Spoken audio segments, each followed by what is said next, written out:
పోయినాయి, మొత్తం పోయినాయి. మన నెల్లూరు జిల్లాలో చెప్పుకోదగ్గ ప్లేస్లు ఏమి లేవన్నమాట. ఇప్పుడు ఈ డిస్టిక్ ని మొత్తం ముక్కలు ముక్కలుగా నరికేస్తున్నారు. ఒకప్పుడు నెల్లూరుకి వచ్చి ఏంద్రా చూడడానికి ఏమున్నారు అని చెప్తే పెన్సిల్కొని వాటర్ ఫాల్స్ ఉన్నాయని చెప్పొచ్చు, లేదంటే ఇస్రో రాకెట్ లాంచింగ్ చెప్పొచ్చు, వెంకటగిరి పోలేరమ్మ జాతర గురించి చెప్పొచ్చు, అదే వెంకటగిరిలో వెంకటగిరి రాజా గారి కోట గురించి చెప్పొచ్చు, గూడూరు జెండా గురించి చెప్పుకునే వాళ్ళం, లేదంటే సోమశిల డ్యాము, కండలేరు రిజర్వాయర్, వీటన్నిటి గురించి చెప్పుకునే వాళ్ళం. నెల్లూరు కాడుండే పోర్టు కూడా మనకు దక్కకుండా చేసేస్తున్నారు అనమాట ఇప్పుడు. అరే బాబు, అసలు మన నెల్లూరు జిల్లా వచ్చిందే శ్రీ పొట్టి శ్రీరాములు వల్ల గారు, ఆయన వల్ల.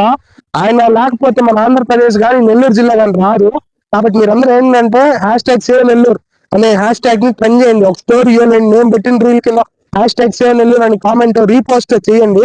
దీనివల్ల ఏంటంటే గవర్నమెంట్ తెలుస్తుంది అనమాట. అరే వీళ్ళకి నిజంగా వీళ్ళ వల్ల మనకి ఇంకా లాభం ఉంది, ఇట్లాంటి జిల్లాలు సపరేట్ చేస్తే మనకే నష్టం రా వీళ్ళ వల్ల. అసలు జనరేట్ మనం ఎట్లుండాలంటే చాలా హైట్ లో ఉండాలా. మన నెల్లూరు జిల్లాని ఇట్లా చేస్తారు.